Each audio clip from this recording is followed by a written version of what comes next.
স্বার্থের দ্বন্দ্ব থেকে মুক্ত হয়ে সংসদ বা নির্বাহী বিভাগের কার্যক্রম পরিচালনা করার উদ্দেশ্যে একই ব্যক্তি একসাথে সরকার প্রধান, দলীয় প্রধান বা সংসদ নেতা থাকতে পারবেন না। পাশাপাশি এক ব্যক্তি 2 মেয়াদের বেশি প্রধানমন্ত্রী হিসেবে দায়িত্ব পালন করতে পারবেন না, এমন প্রস্তাব দিয়েছে ট্রান্সপারেন্সি ইন্টারন্যাশনাল বাংলাদেশ টিআইবি। এছাড়া রাষ্ট্র সংস্কারের অংশ হিসেবে অর্থ পাচার প্রতিরোধে টাস্ক ফোর্স গঠন সহ 55 দফা সুপারিশ করেছে এই সংস্থাটি। রাজধানীর মাইডাস সেন্টারে নতুন বাংলাদেশ, গণতন্ত্র ও সুশাসন প্রতিষ্ঠা এবং দুর্নীতি প্রতিরোধে অন্তর্বর্তীকালীন সরকারের করণীয় শীর্ষক সংবাদ সম্মেলন। নতুন বাংলাদেশের অভিষ্ট লক্ষ্য অর্জনে রাষ্ট্র সংস্কারের অপরিহার্য কাঠামো নির্মাণের জন্য টিআইবি নির্বাহী পরিচালক নির্বাচনকালীন অন্তর্বর্তী সরকার ব্যবস্থা প্রবর্তন করার পরামর্শ দেন।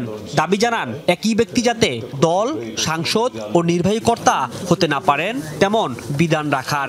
অবাধ, সুষ্ঠু, নিরপেক্ষ অংশগ্রহণমূলক নির্বাচন নিশ্চিত করার লক্ষ্যে জাতীয় সংসদ নির্বাচনের জন্য দল নিরপেক্ষ নির্বাচনকালীন অন্তর্বর্তীকালীন সরকার ব্যবস্থা প্রবর্তন করতে হবে।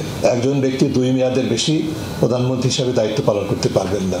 উচ্চ পর্যায়ে দুর্নীতি, অর্থ পাচারের কার্যকর জবাবদিহির অনুকরণীয় দৃষ্টান্ত স্থাপনে দুদক, BFIO, NBR, CID, attorney general কার্যালয়ের সমন্বয়ে টাস্কফোর্স গঠন করতে হবে। ডক্টর ইফতেখার বলেন, নতুন বাংলাদেশের অভিষ্ট লক্ষ্য অর্জনে রাষ্ট্র সংস্কার করতে হবে। এজন্য সংসদে তরুণ প্রজন্ম, নারী, আদিবাসী ও অন্যান্য প্রান্তিক জনগোষ্ঠীর প্রতিনিধিত্ব নিশ্চিত করতে হবে। ক্ষমতায়ন করতে হবে বিরোধী সাংসদদের। স্পিকারকে সংসদের অভিভাবক হিসাবে দলীয় প্রভাবত্ব থেকে স্বার্থদ্বন্দ্ব পরিহার করে সংসদের সকল কার্যক্রম পরিচালনা করার ব্যবস্থা নিশ্চিত করতে হবে। নির্বাহী বিভাগের জবাবদিহি নিশ্চিত করার জন্য গুরুত্বপূর্ণ সংসদীয় স্থায়ী কমিটি সহ অন্তত 50% কমিটিতে বিরোধী দলীয় সদস্যদের মধ্য থেকে সভাপতি নির্বাচন করতে হবে।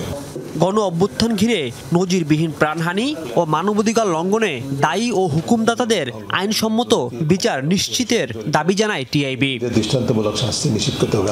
রাজীব আহমেদ, যমুনা নিউজ, ঢাকা।